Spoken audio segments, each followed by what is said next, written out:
So I have the title, The Role of Abraham in Judaism, Christianity, and Islam. We're eager to hear from Professor Carol Bakhos. Yeah, thank you for joining us. Thank you. Thank you so much for the invitation. It's great to be here. You think that coming from UCLA isn't a long journey, but as for an inveterate New Yorker who only got her license maybe 12 years ago, it was quite a feat to be here, to get here. So I'm delighted. Just very briefly want to contextualize my paper. This grows out of a larger monograph that I'm finishing up on Judaism, comparing Jewish, Christian, and Muslim scriptural interpretation. And hopefully that'll be out in, hopefully, inshallah, God willing, in 2013. Okay, so what I'd like to do this afternoon is to tease out the extent to which we can employ the term Abrahamic religions to refer to Judaism, Christianity, and Islam. And by extension, I'd like to call into question the metonymic use of Ishmael and Isaac to represent Islam and Judaism, or Muslims and Jews. So I'd like us to really focus on the underlying assumptions that are at play when we evoke Abrahamic religions and the sibling relationship of Isaac and Ishmael. I'd like to begin by reading an excerpt from a rather large 14th century Italian work, the Decameron, of Giovanni Boccaccio. The version of this tale, by the way, is also found in Lessing's play Nathan the Wise. It is a tale of a great and wealthy man who possessed among his many fine and beautiful jewels an exquisite ring. Because of its value and beauty, he wanted to do the honor of leaving it in perpetuity to his descendants. And so he announced that he would bequeath the ring to one of his sons, and he would be the heir, and the others were to honor and respect him as head of the family. The father, however, had 3 splendid and virtuous sons who were very obedient to their father, and he in turn loved the 3 equally. Knowing the significance of the ring, each son did his utmost to persuade the father, who was an old man, to leave the ring to him.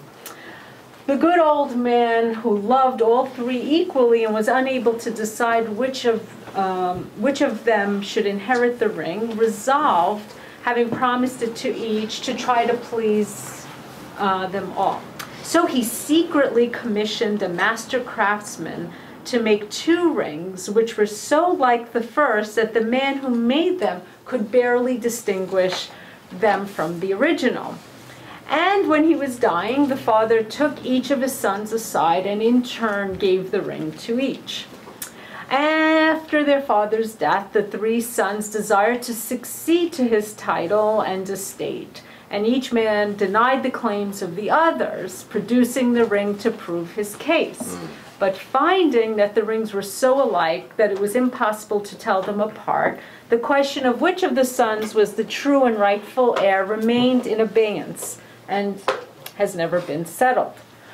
Boccaccio's vignette, to my mind, brilliantly captures the complex layers of the entangled relationship of Judaism, Christianity, and Islam. It illustrates their common heritage as siblings of the same family, yet uniqueness as individuals within that family, each making truth claims that are at odds with their siblings' contentions.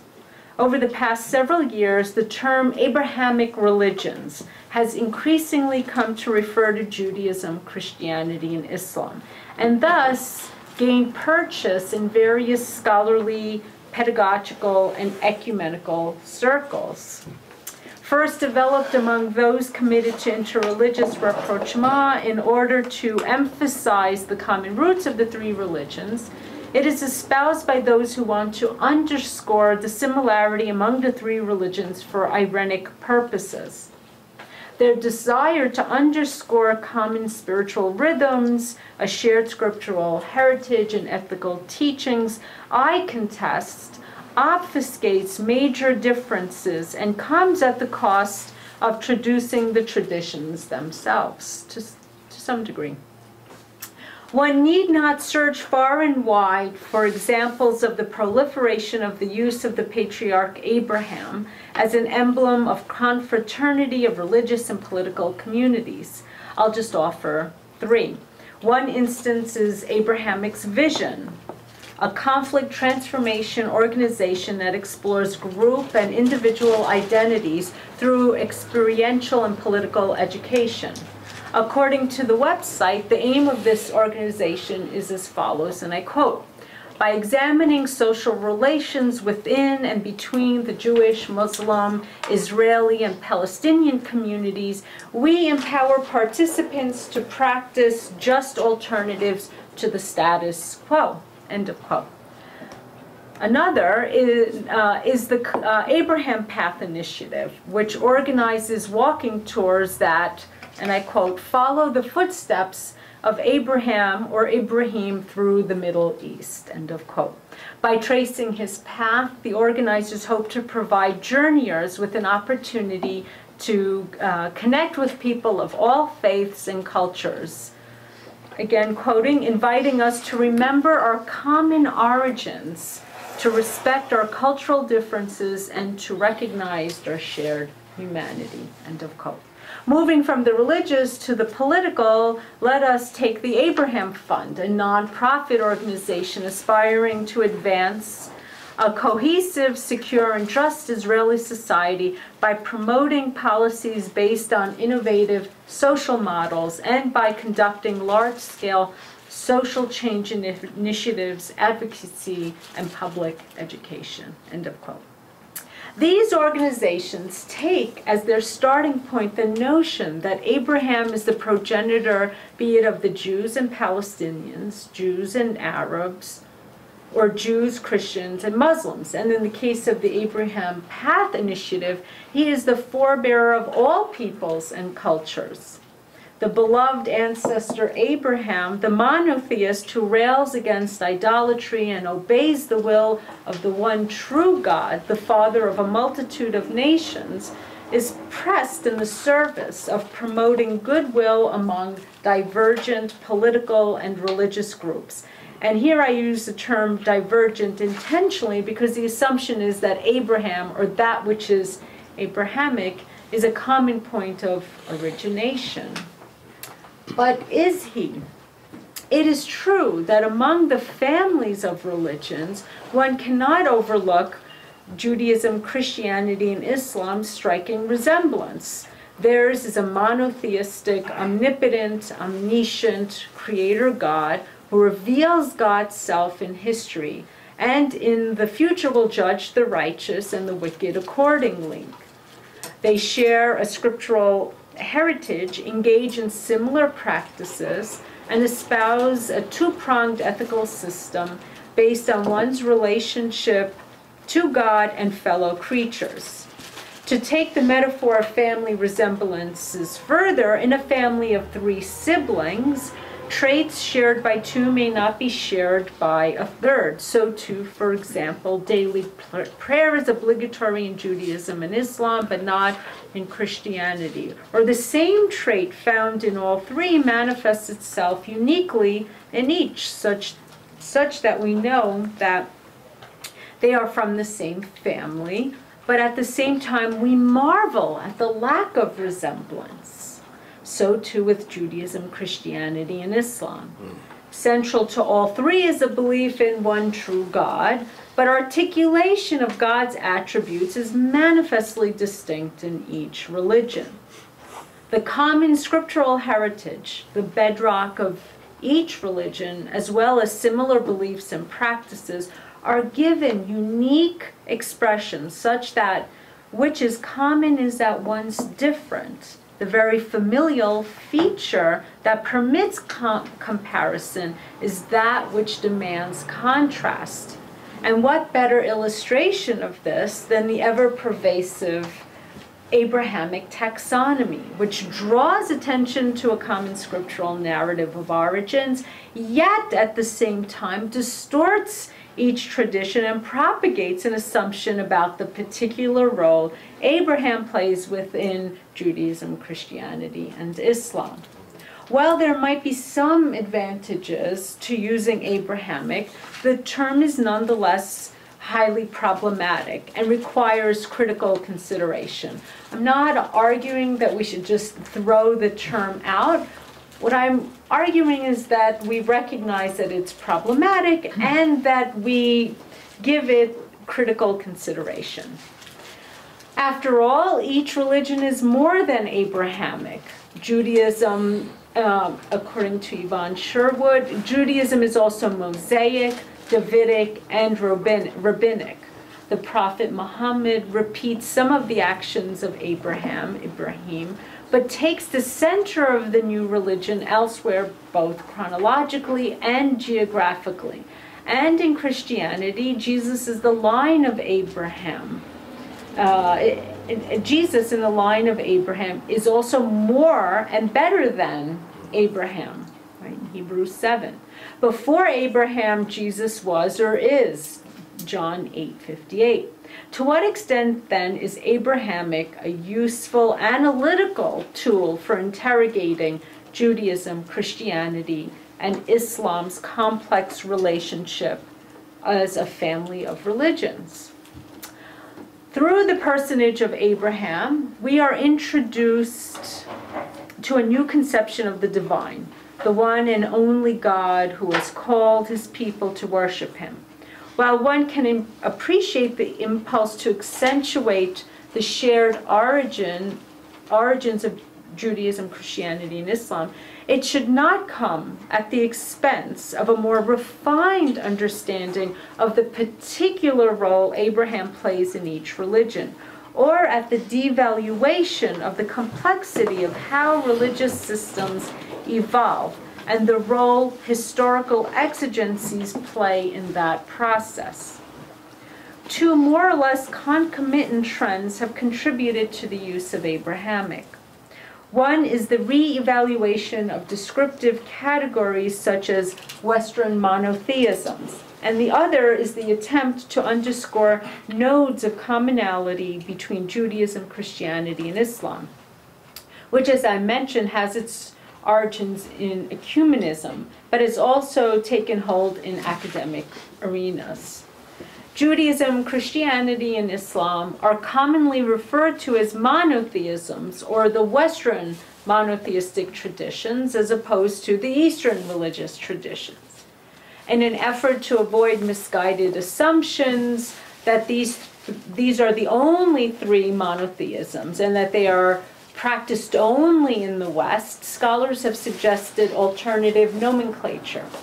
Martin Jaffe's elective monotheism is an attempt to detect the ways in which these three traditions are, to quote him, equally rich, historical embodiments of a single structure of discourse that underlies the historically developed symbol system specific to each community, end of quote, while recognizing that that single structure is one form of monotheism.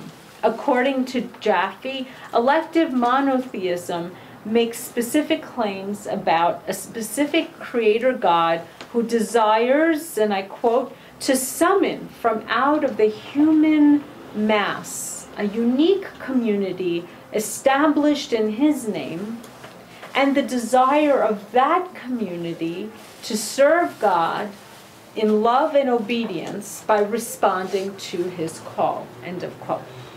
There are many advantages to using the term elective monotheisms to associate Judaism, Christianity, and Islam typologically from other forms of monotheism. It is not just that they acknowledge the belief in one God, but rather espouse the belief in and worship of the one God who created ex nihilo, who has revealed God's being to a distinct community and requires them to live according to God's will. The descriptor elective emphasizes the selective nature of God's revelation. But I ask, is elective also inclusive?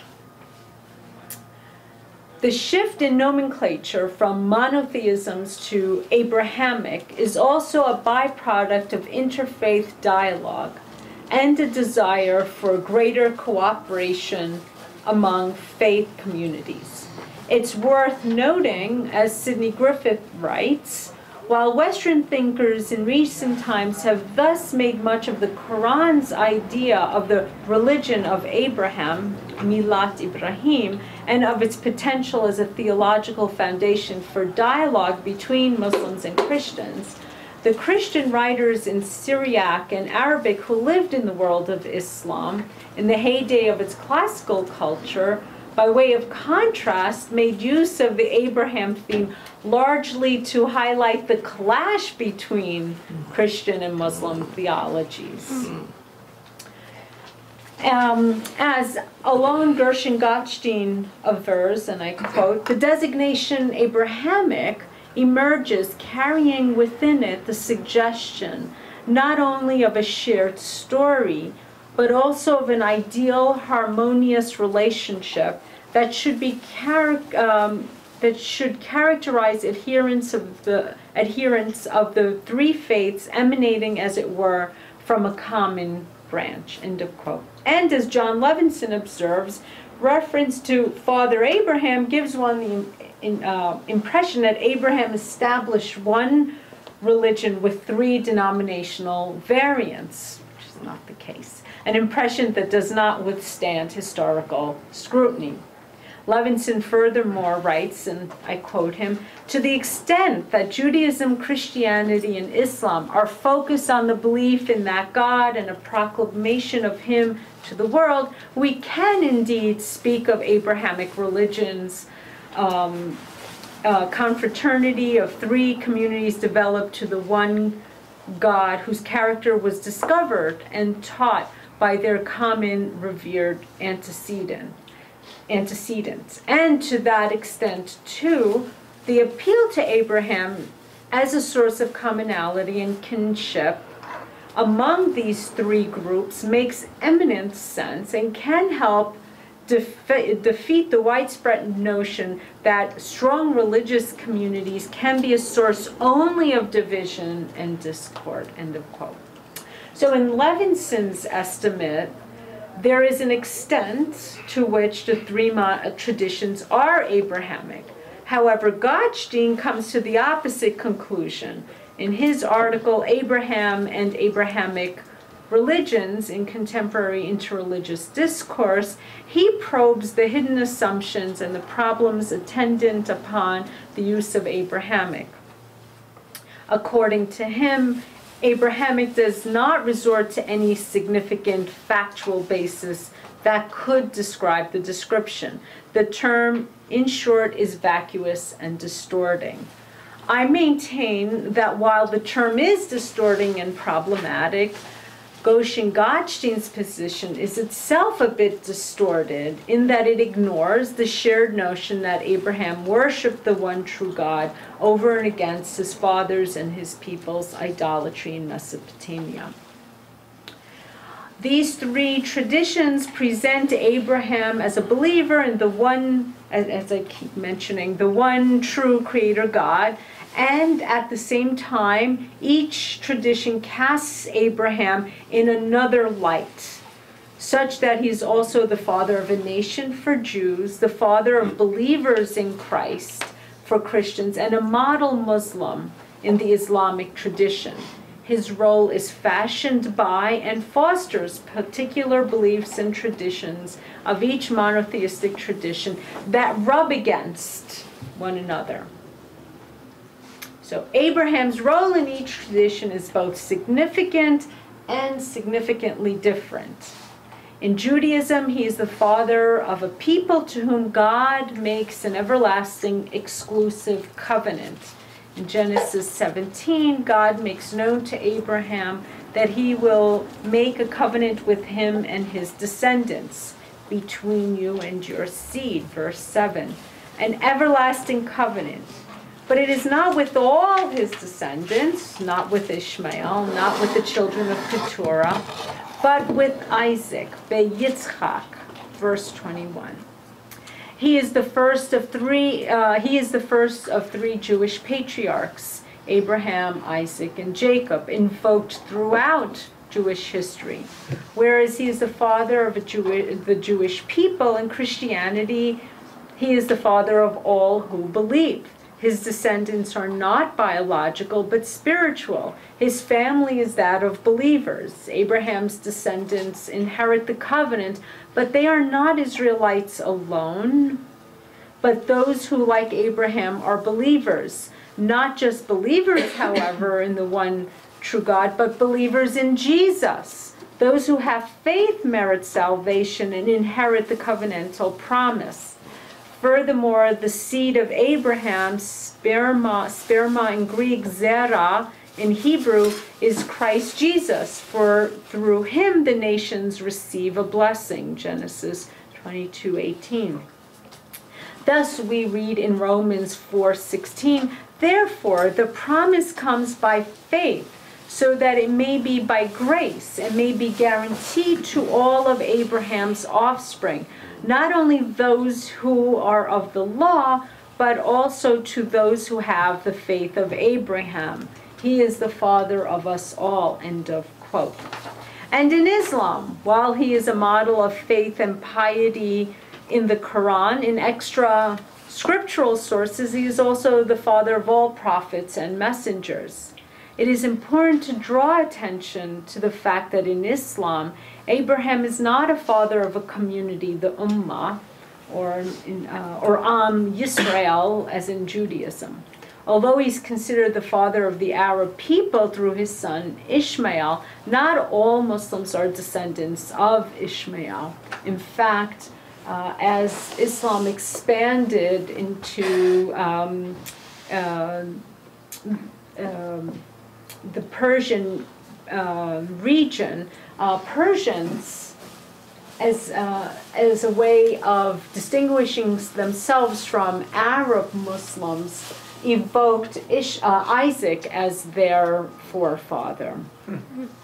And actually, there are references that are critical of Ishmael. I'll say a little more about that. God does not single him out for him being Abraham for a special relationship. Rather, he is a distinguished prophet in the line of prophets, including Isaac. Unlike in Judaism and Christianity, where he is the father of two different kinds of families, a corporal and a spiritual, in Islam, he is a model of faith and piety.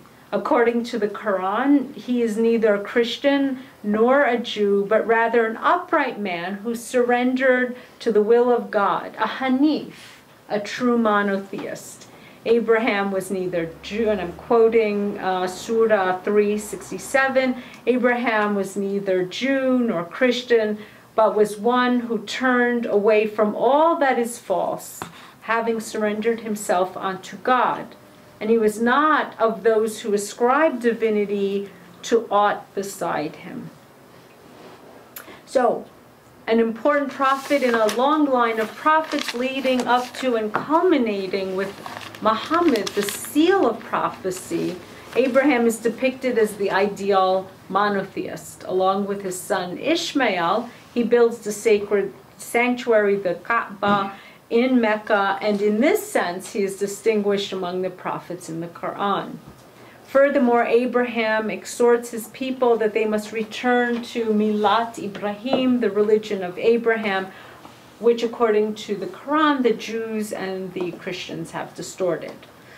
Let us step back for a moment and consider what, if anything, is at stake here. What harm, if any, is there in referring to Judaism, Christianity, and Islam as Abrahamic?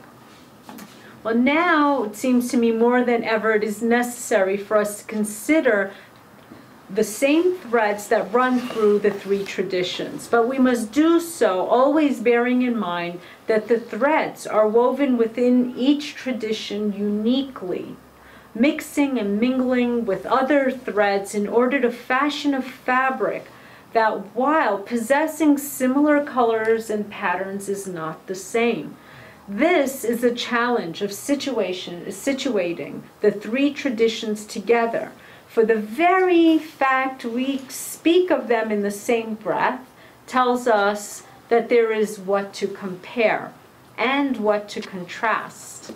While Gottstein persuasively argues that it is not enough, in fact, it is problematic merely to refer to common stories, we at the same time cannot overlook those stories, even as they take on a different meaning in Tanakh, the Old and New Testaments, and the Quran, even as they are retold and refashioned in exegetical traditions.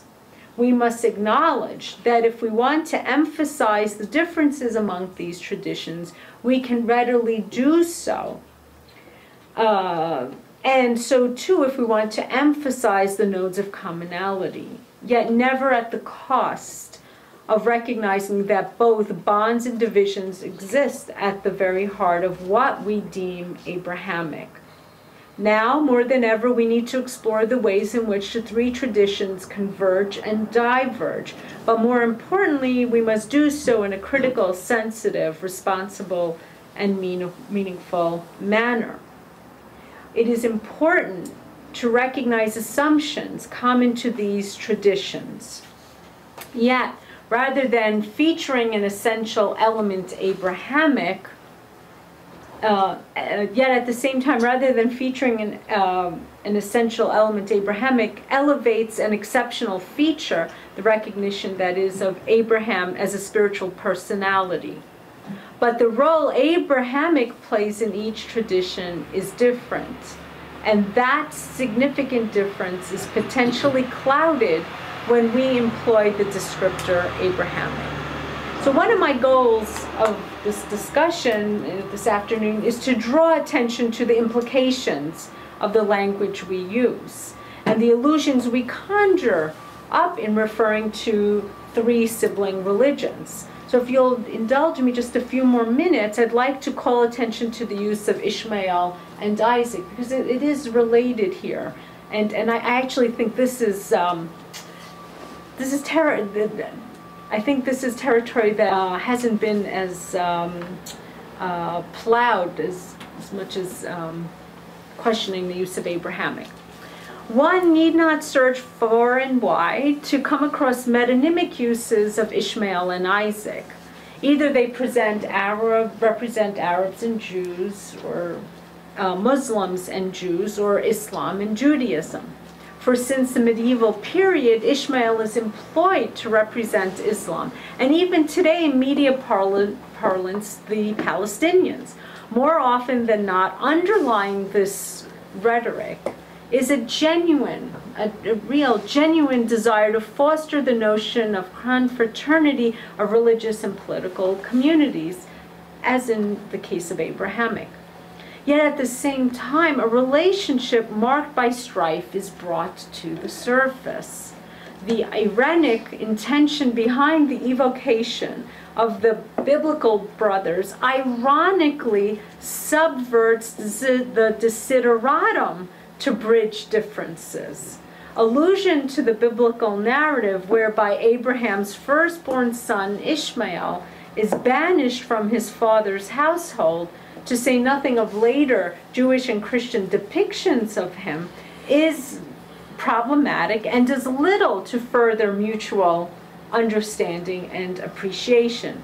If anything, it maintains deeply entrenched misconceptions of Islam, and on some level aggravates the very antagonism it hopes to traduce.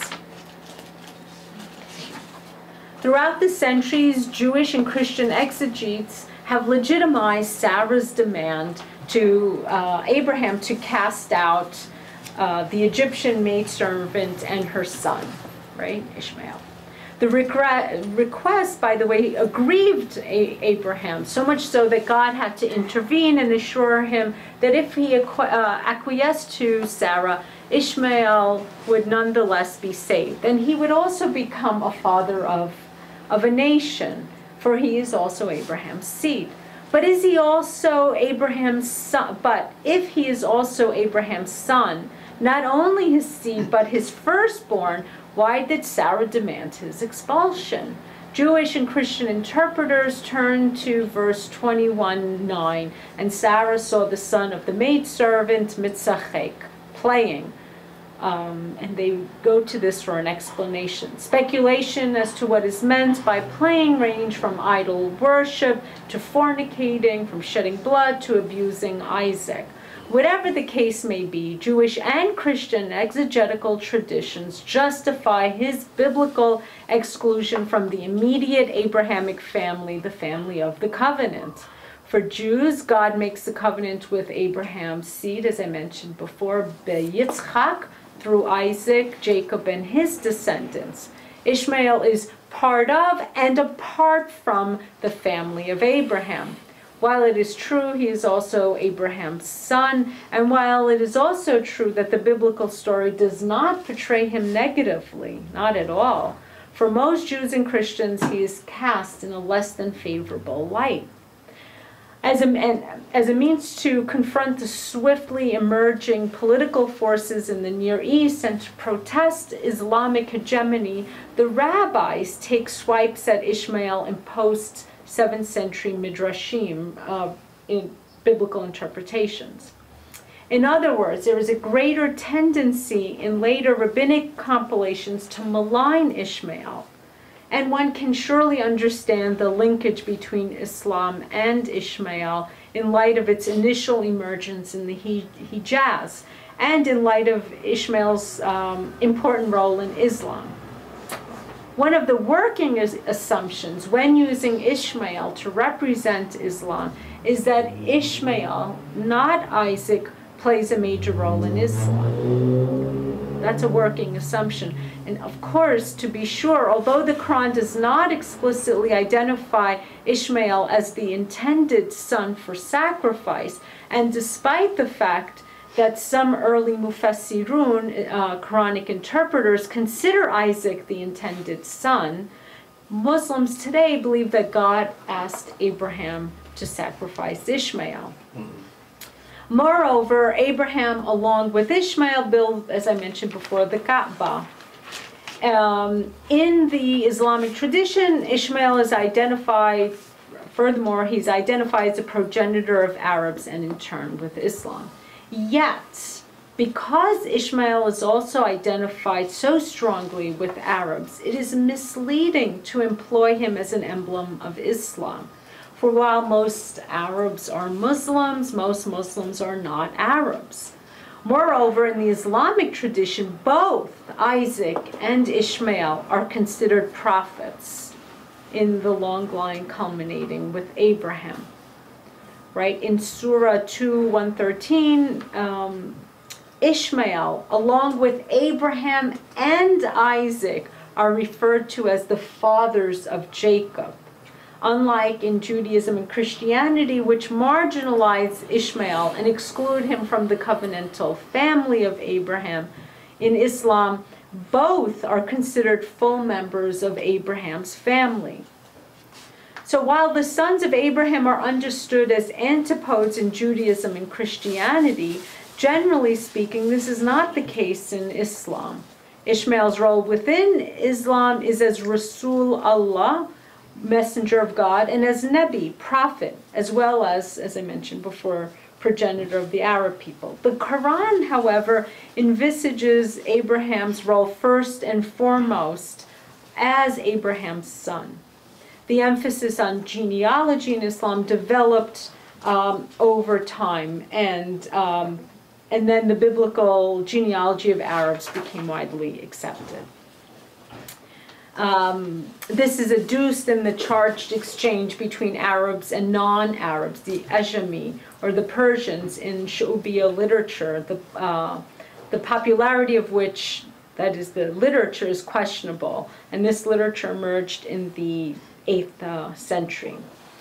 So this tension, this tension must be understood within the context of ongoing inner Muslim polemics that took place in the 9th century. That tension between the use of Isaac and Ishmael to represent these people, the non-Arab Persians and the Arab Muslims. And over time, it's important to note that these debates abated and made little impact on the prominent role Ishmael has in Islam. So, and yet, utilizing Ishmael metonymically for Islam, Arabs more broadly and Palestinians specifically fosters a rather unsettling dichotomy between Ishmael and Isaac, the chosen and unchosen, that the Islamic tradition by and large does not support, but one upon which Jews and Christians establish for their theological identity. As such, despite conciliatory efforts and good intentions, reference to the other as Ishmael, I argue, exacts a price. In many religious and academic circles, the resuscitation of the figure of Ishmael has gained traction, but the accretion of negative associations and images is inordinately difficult to escape. Perhaps it is better, therefore, it is best to abandon altogether the problematic paradigm which inherently sets these siblings apart, or alternatively, we can accept with forthright recognition what is at stake in calling our so-called ethnic and religious sibling Ishmael. So what I attempted to do here in also raising the use of Ishmael and Isaac is again to call attention to the categories we use and the images that we conjure up and the underlying assumptions that are operative when we do so. Thank you very much. Okay.